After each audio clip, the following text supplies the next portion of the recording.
మరోవైపు BRS party అభ్యర్థి మాకంటి సునీత ఎల్లారెడ్డిగూడలోని నవోదయ కాలనీలో కుటుంబ సమేతంగా తన ఓటు హక్కును వినియోగించుకున్నారు. కాంగ్రెస్ అభ్యర్థి నవీన్ యాదవ్ యూసఫ్ కూడా ప్రభుత్వ పాఠశాలలో తన ఓటు హక్కును వినియోగించుకున్నారు. నవీన్ యాదవ్ తన అనుచరులతో వచ్చి ఓటు వేశారు.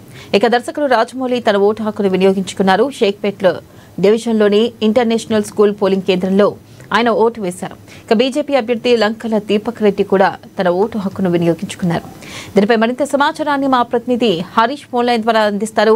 హరీష్, చెప్పండి, జూబ్లీహిల్స్ ఉప ఎన్నికల పోలింగ్ ఎలా కొనసాగుతుంది? అప్డేట్స్ ఏంటి?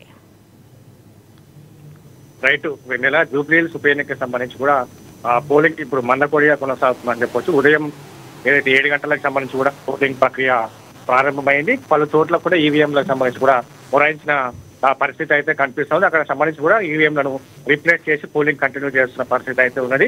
11 ప్రాంతాల్లో బూత్ లోని ఏదైతే బోరాబండకు సంబంధించి కూడా బూత్ 348తో పాటుగా 11 ప్రాంతాల్లో కూడా ఈవీఎంలు మొరాయించాయి. కొద్దిసేపుకు సంబంధించి కూడా అక్కడ పోలింగ్ ను ఆపివేశారు. అక్కడ ఈవీఎంలకు సంబంధించి కూడా రిప్లేస్ చేస్తూ అక్కడ పోలింగ్ కంటిన్యూ చేస్తున్న పరిస్థితి అయితే కనిపిస్తా ఉన్నది. ఇప్పటికే కాంగ్రెస్ నుంచి నవీన్ యాదవ్, అలాగే బీఆర్ఎస్ నుంచి మాగంటి సునీత, బీజేపీ నుంచి కూడా లంకల దీపక్ రెడ్డి సంబంధించి కూడా వాళ్ళ కుటుంబ సమేతంగా ఓటు హక్కును వినియోగించుకున్నారు. యూసుఫ్గూడలో నవీన్ యాదవ్ సంబంధించి కూడా ఆయన ఓటు వేసిన పరిస్థితి ఉంది. దాంతో పాటుగా అయితే సునీత సంబంధించిన బీఆర్ఎస్ పార్టీ నుంచి మాగంటి సునీత కూడా కుటుంబ సమేతంగా ఓటు వేశారు. మొత్తంగా పోలింగ్ సంబంధించి కూడా 407 పోలింగ్ కేంద్రాలను ఏర్పాటు చేశారు.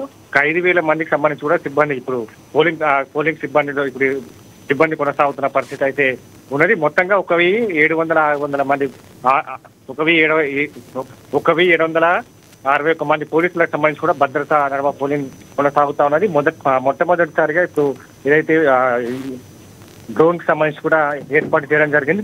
అన్ని పోలింగ్ కేంద్రాలకు సంబంధించి కూడా డ్రోన్ కెమెరా నిఘా నడుమ కూడా పోలింగ్ ప్రక్రియ కొనసాగుతుంది. సమస్యాత్మకమైన ప్రాంతాలకు సంబంధించి కూడా సీసీ కెమెరాలను ఏర్పాటు చేశారు. అక్కడ పోలీసుల బందోబస్తు కావచ్చు, డ్రోన్ కెమెరాకు సంబంధించి కావచ్చు, వీటన్నిటి కూడా ఎప్పటికప్పుడు పర్యవేక్షిస్తున్న పరిస్థితి అయితే కనిపిస్తా ఉన్నది. మొత్తంగా 800 మందికి సంబంధించి కూడా కేంద్ర బలగాలతో పాటుగా రాష్ట్ర పోలీస్ శాఖ నుంచి కూడా అయితే హరీష్, ఇప్పటి వరకు ఎంత పోలింగ్ నమోదైంది? అప్డేట్స్ ఏంటి?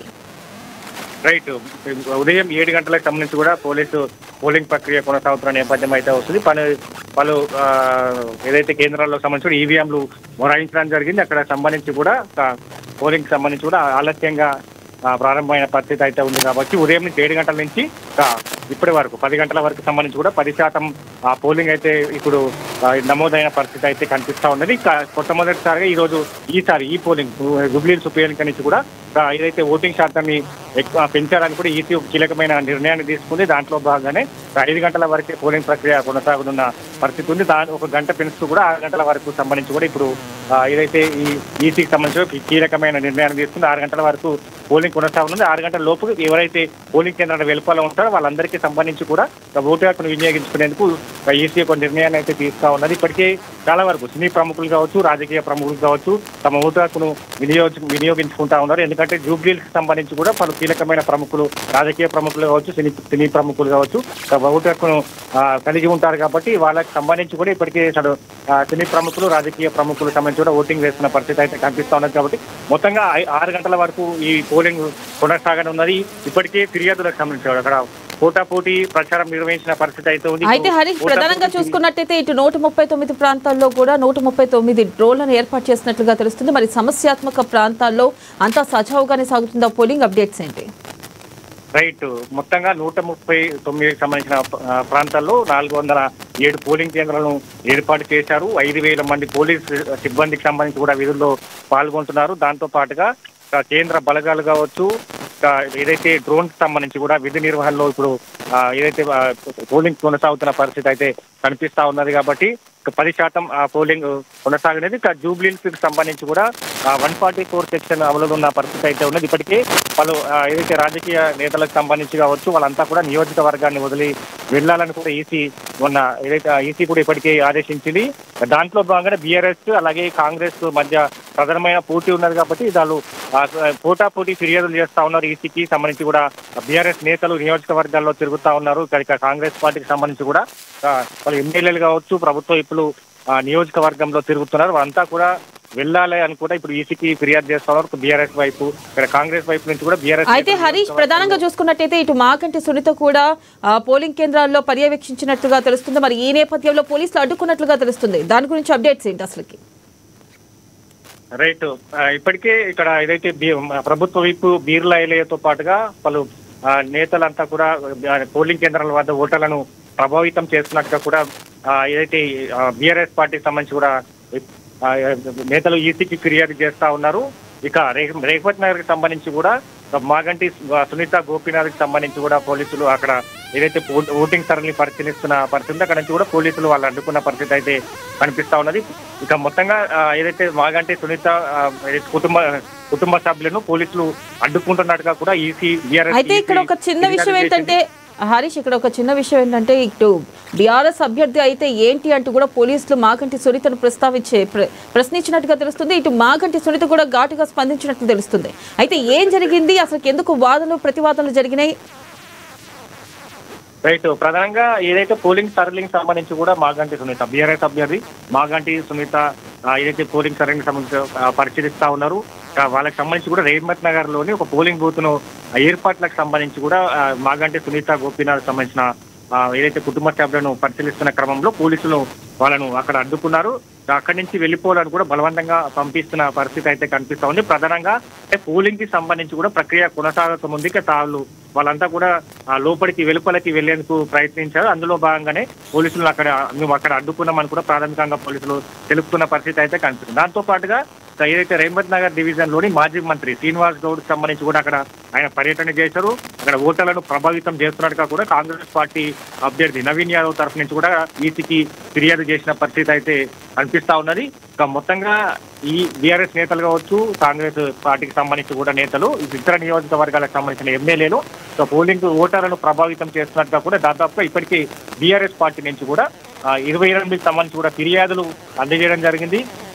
ఇప్పటికే పోలీసుల నుంచి కూడా ఆదేశిస్తా ఉన్నారు. ఎవరైతే నియోజకవర్గాల్లో ఉన్నారో వాళ్ళంతా కూడా వెళ్ళిపోవాలని కూడా పోలీసులు. అయితే హరీష్, ఇక్కడ చూసుకున్నట్టు ఇటు బీఆర్ఎస్ కార్యకర్తలకి అలాగే పోలీసులకు మధ్య కూడా వాగ్వాదం జరిగినట్లుగా తెలుస్తుంది. మరి ఈ నేపథ్యంలో అక్కడ పరిస్థితి చక్కబడిందా?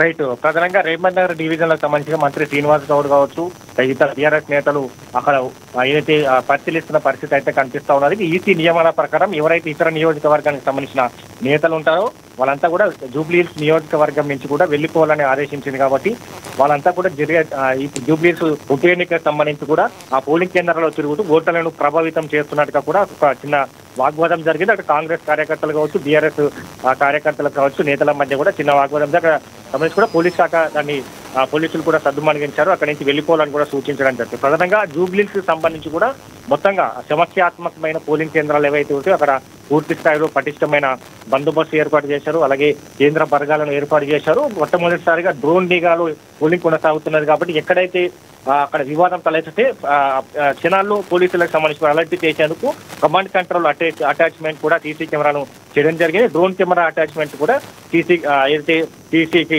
అటాచ్ చేయడం జరిగింది. దాంతో పాటుగా పోలీసుల బలగాలు కావచ్చు, కేంద్ర బలగాలు కావచ్చు పూర్తి స్థాయిలో ఎన్నికల పోలింగ్ కేంద్రాల వద్ద కూడా పూర్తి స్థాయిలో 144 సెక్షన్ వద్ద పోలింగ్ కొనసాగుతున్న పరిస్థితి అయితే కనిపిస్తా ఉన్నది. మొత్తంగా ఈ రోజు ఉదయం 7 గంటల నుంచి 10 గంటల వరకు సంబంధించి కూడా 10% పోలింగ్ నమోదయ్యింది. 6 గంటల వరకు సమయం ఉన్నది కాబట్టి ఇప్పుడిప్పుడే అంతా కూడా చేరుకుంటా ఉన్నారు. ఇప్పటికే అంటే మందకొడి కొనసాగుతున్నది. మధ్యాహ్నం తర్వాత పోలింగ్ ఏదైతే పోలింగ్ శాతం అయితే పెరిగే అవకాశాలు అయితే కనిపిస్తుంది. ఎందుకంటే సినీ ప్రముఖులు కావచ్చు, రాజకీయ ప్రముఖులు కావచ్చు వాళ్ళంతా కూడా ఆఫ్టర్నూన్ తర్వాత ఓటు హక్కును. అయితే హరీష్, ఇప్పటి వరకు ఇటు సినీ ప్రముఖులే కానీ రాజకీయ ప్రముఖులే కానీ ఎవరెవరు తమ ఓటు హక్కును వినియోగించుకున్నారో అప్డేట్స్ ఏంటి?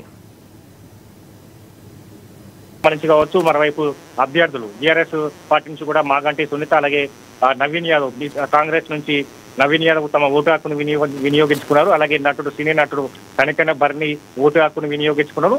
ఆయనతో పాటుగా దర్శకుడు ఆర్జీవి కూడా తన ఓటు హక్కును వినియోగించుకున్న పరిస్థితి అయితే కనిపిస్తా ఉన్నది. ఇప్పటికంటే చాలా వరకు అంటే సినీ ప్రముఖులకు సంబంధించి కూడా ఇప్పుడిప్పుడే చేరుకుంటా ఉన్నారు.